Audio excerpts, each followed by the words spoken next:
శ్రీమద్ వాల్మీకి రామాయణం ఉత్తరకాండం 27వ సర్గమునందు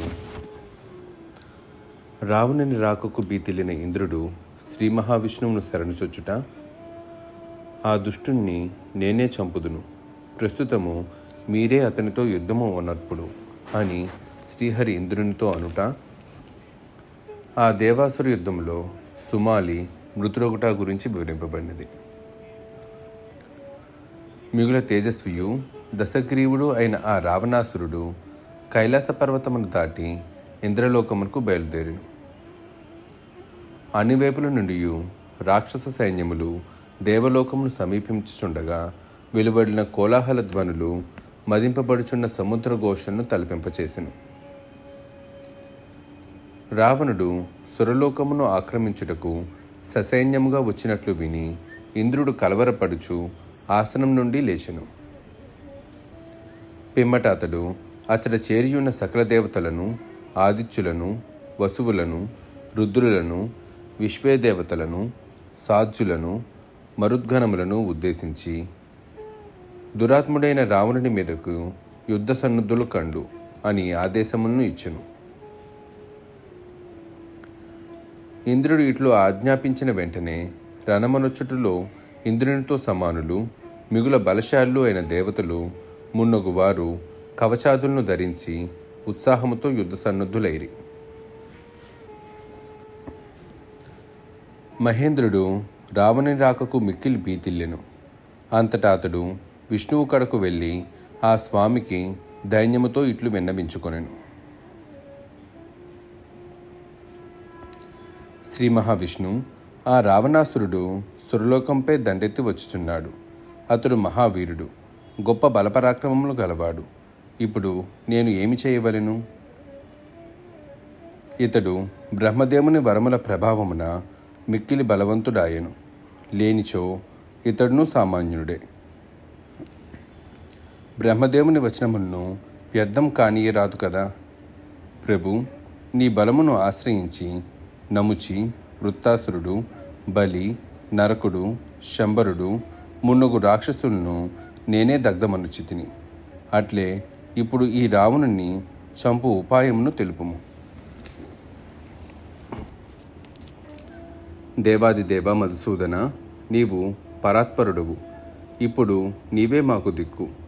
చరాచరములతో కూడిన ఈ ముల్లోకముల యందును మమ్ములను కాపాడగలవాడు నీవు తప్ప మరి ఒకడు లేడు.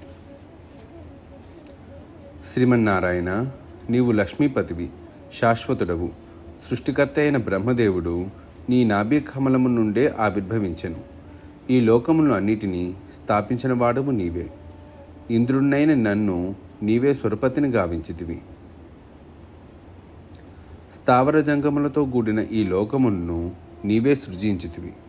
నీవు సద్గుణైశ్వర్య సంపన్నుడవు. సకల ప్రాణులను ప్రళయకాలమునందు నీలోనే ప్రవేశించుచుండును. దేవదేవ ప్రభు, రావణుని జయించే ఉపాయమును దయతో తెలుపుము. లేదా చక్రధారివై నీవే స్వయంగా అతనితో యుద్ధము చేసేదవా? ఇంద్రుడు ఇట్లు పలికిన పిమ్మట సర్వసమర్థుడైన శ్రీమన్నారాయణుడు అతనితో ఇట్లు వచించెను. నీవు ఈ విషయమున ఏమాత్రమూ భయపడవలసిన పనియే లేదు. నా మాటలను శ్రద్ధగా వినుము. ఈ దుష్టాత్ముడు బ్రహ్మదేవుని నుండి వరములను పొందియున్నందున అజేయుడు. దేవాసురులు అందరినూ కలిసి అయినను ఇతన్ని చంపలేరు సరికదా, జయింపునూ లేరు. బలగర్వితుడైన ఈ రాక్షసుడు కుమారునితో కూడి పెక్కు రూతుల దుష్కార్యములను చేయగలడు. సహజమైన నా జ్ఞాన దృష్టితో దీనిని గమనించితిని. సురరాజా, అతనితో యుద్ధము చేయమని నన్ను కోరితివి. కానీ ఇప్పుడు ఆ రావణాసుని నేను యుద్ధమును ఎదుర్కొనను. విష్ణునైన నేను సమరమున శత్రువును పరిమార్చకుండా మరలిపోను.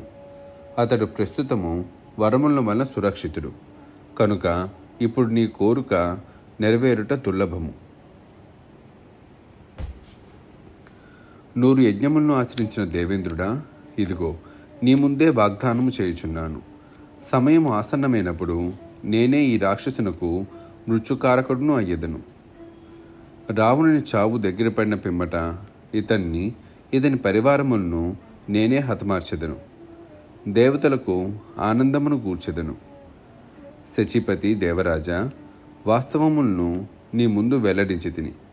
బలశాలి, నీవు సమస్త దేవతలతో కూడి నిర్భయముగా ఆ నిశాచరునితో యుద్ధము చేయుము.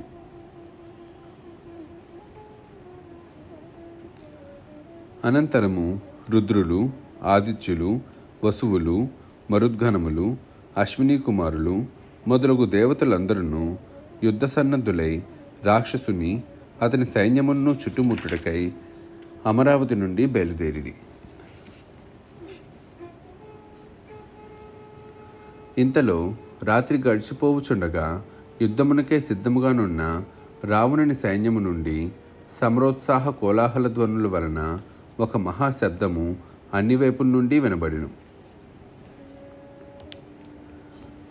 మహావీరులైన ఆ ఉభయపక్ష యోధులను యుద్ధోద్యుక్తులై పరస్పరము చూచుకొనుచు హర్షోత్సాహములతో రణమనొచ్చటకు పురోగమించిరి. యుద్ధరంగమున సమర సన్నాహములతోనున్న అపారమైన రాక్షస సేనలను చూచి సురసేనలో కలవరపాటు ఉత్పత్తిలేను. తదుపరి దేవతలకును దానవ రాక్షసుల యోధుల మధ్యలకును తీవ్రమైన ఆయుధములతో తుముల ధ్వనులతో ఘోర యుద్ధము ప్రారంభమాయిను. భయంకరాకారులు, వీరులు, రావణుని సచివులు అయిన రాక్షసులు యుద్ధమున పాల్గొనుటకు ముందుకు సాగిరి. పిమ్మట మారీషుడు, ప్రహస్తుడు, మహాపాశ్వుడు, మహోదరుడు, అకంపనుడు, నికుంభుడు, సుఖసారణులు, సంహ్లాదుడు, ధూమకేతువు, మహాదంష్టుడు, ఘటోధరుడు, జంబుమాలి, మహాహ్లాదుడు, విరూపాక్ష రాక్షసుడు, సుప్తఘ్నుడు, యజ్ఞకోపుడు, దుర్ముఖుడు, దూషణుడు, కరుడు, త్రిశురుడు, కరవీ రాక్షసుడు, సూర్యశత్రువు, మహాకాయుడు, అతికాయుడు, దేవాంతకుడు, నరాంతకుడు మునగు వారందరితో కూడి మిగుల బలపరాక్రమశాలియు రావణునకు పూజ్యుడును అయిన సుమాలి సైన్యమున ప్రవేశించెను. ఆ సుమాలి మిగుల క్రోధమూర్తి అయి నిశితములైన వివిధములగు ఆయుధములతో సురల పక్షమున గల యోధులను అందరినీ పెనుగాలి మేఘముల వలె చిన్నాభిన్నమనొచ్చెను. రామ, రాక్షసులు చావు దెబ్బ తీయుచుండగా సింహము దానికి లేలవలే సురబలములు నలుదిక్కులకును పరుగులు తీసెను. ఇంతలో సుప్రసిద్ధుడైన శూరుడు, అష్టవసువుల్లో 8వ వాడు అయిన సావిత్రుడు కథన రంగమున కాలు మోపెను.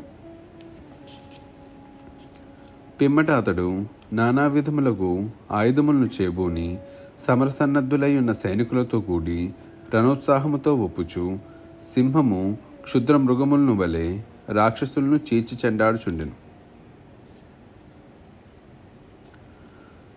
మహావీరులు, శత్రువులకు భయపడిన వారు, కవచదారులు అయిన త్వష్ట, పూష అను ఆదిత్యులు ససైన్యముగా రణరంగమున ప్రవేశించిరి.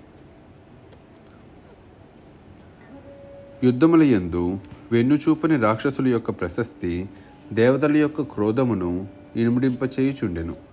అట్టి స్థితిలో దేవతలు మిగుల విజృంభించి రాక్షసులతో పోరాడసాగిరి. అంతటా వందల వేల కొలదిగానున్న రాక్షస యోధులు అందరూ యుద్ధభూమి యందు తమను ఎదిరించి పోరాడుచున్న దేవతలను భీకరములైన ఆయుధములతో తీవ్రముగా దెబ్బతీయుచుండిరి. అప్పుడు దేవతలను ఘోరాకారులు, మిగుల బలాక్రమశాలులు అయిన రాక్షస యోధులను యుద్ధరంగమున నిశ్చితములైన తమ శరములను గురిచేయుచు మృత్యుముఖమునకు పంపుచుండిరి. రామ, ఈ స్థితిలో సుమాలి అను రాక్షసుడు మిగుల క్రోధావేశపరవశుడై వివిధములగు ఆయుధములతో దేవతల సైన్యములపై విరుచుకొని పడెను. పిమ్మట క్రుద్ధుడై ఉన్న ఆ సుమాలి పలు విధములకు పొదునైన ఆయుధములతో దెబ్బతీయుచు సమస్త సురబలములను మహావాయువు మేఘములను వలె కకలావికలమనొచ్చెను. సుమాలి పరంపరగా ప్రయోగించిన ఘోరములకు శరముల చేతను, శూలముల చేతను, ఈటెల చేతను తీవ్రంగా దెబ్బతినుచున్న సురయోధులు అందరును సంఘటితముగా నిలవజాలకుండిరి. సుమాలి ధాటికి తట్టుకొనలేక సురయోధులు పారిపోవుచుండగా వసువుల్లో 8వ వాడైన సావిత్రుడు క్రుద్ధుడై అతన్ని గట్టిగా ఎదుర్కొని నిలిచెను. మహాతేజస్వి అయిన సావిత్రుడు తన రథ సైన్యములతో కూడి యుద్ధమునందు తమను తీవ్రంగా దెబ్బతీయుచున్న ఆ నిశాచరుని తన పరాక్రమంతో నిలవరించెను. యుద్ధరంగమున వెనుదిరగనట్టి ఆ సుమాలికిని వసువులకును మధ్య జరుగుచున్న మహాసమరము వడలు జలధరించుచున్నట్లు కొనసాగుచుండెను.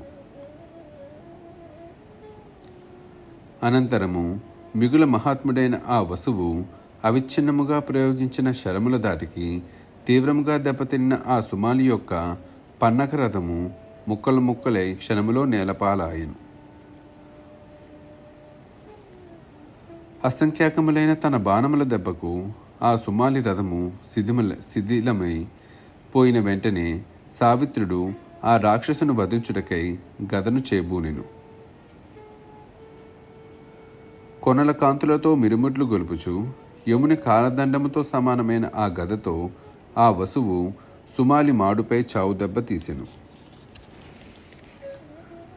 ఇంద్రునిచే ప్రయోగింపబడిన వజ్రాయుధము పర్వతము మీద పడి మహాధ్వని గావించినట్లు వసువు ప్రయోగించిన గద సుమాలి మాడుపై పడి తోకచుక్కు వలె మిరుమిట్లు గొల్పెను.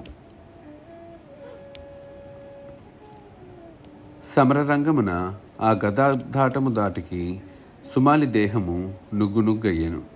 అంతటా అతని ఎముకలు గాని శిరస్సు గాని మాంసము గాని గుర్తుపట్టలేనంతగా శిథిలమైపోయెను.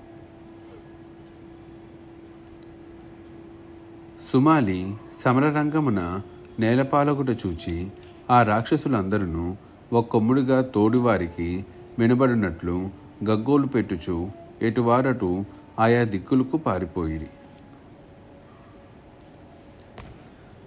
వసువు యొక్క ధాటికి ఆ రాక్షసులు అచట నిలవజాలక పిక్కబలమును చూపిరి.